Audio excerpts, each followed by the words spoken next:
Ladies and gentlemen, it's almost time for me to sell my Nissan Skyline GTR. But before I do, I've decided to take it to CarMax to see what they'll offer me for it. Now, I wasn't planning on doing this. I took my Hummer to CarMax for an appraisal a few weeks ago, and we had a few laughs, but I figured I wouldn't bother coming back in this car. But I've never received so many emails from readers about a particular topic as I have from them asking me to bring my Skyline to CarMax for an appraisal. Like this email from a reader named Timmy that says, "Dear Doug, I am a reader named Timmy. It is my single greatest wish to see you take your Skyline into CarMax for an appraisal. I wish for this more than I wish for a little brother." So I mean, I gotta do it. But before we get started, a few words on the CarMax process.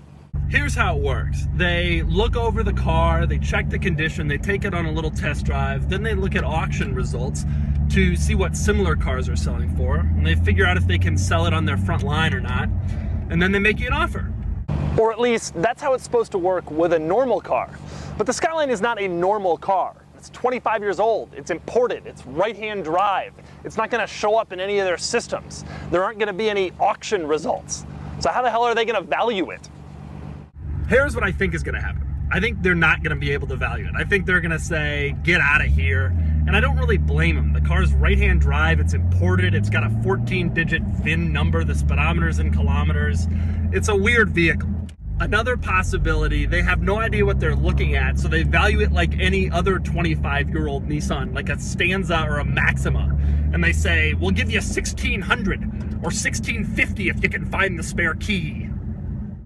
Either way, I think we can safely say this will not be like a usual CarMax appraisal. So let's see what happens.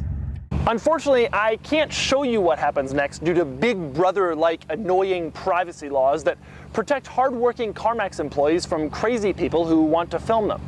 So instead, I'll act it out for you. First, we put some details into the computer. Are you the original owner of the car? No. Has the car been in an accident? No. Has the car been modified? No. Is there anything unsafe about the vehicle that should prevent us from taking it for a test drive? The steering wheel is on the wrong side. Have you... wait, what? And here's the best part.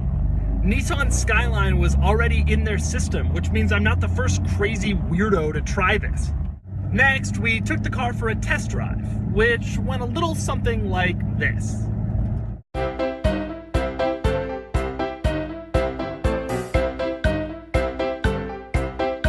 Actually, the guy who took the car on the test drive ended up being a huge car enthusiast and one of the nicest car dealer people I've ever met. He's the kind of person who I would actually be friends with in real life, although I presume he's under some CarMax policy not to speak to Doug DeMuro outside work hours. Once we got back to the car, I waited.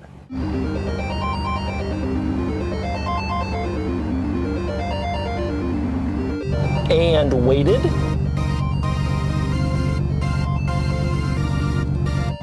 And waited.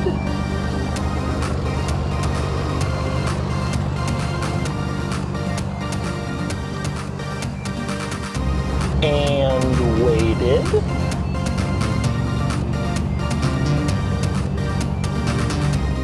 And in the end, the offer is nothing.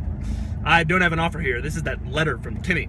It turns out CarMax couldn't buy the car because the odometer is in kilometers and not miles. Now, they couldn't even make an offer.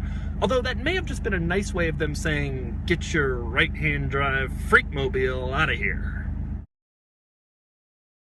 And so we've learned something today.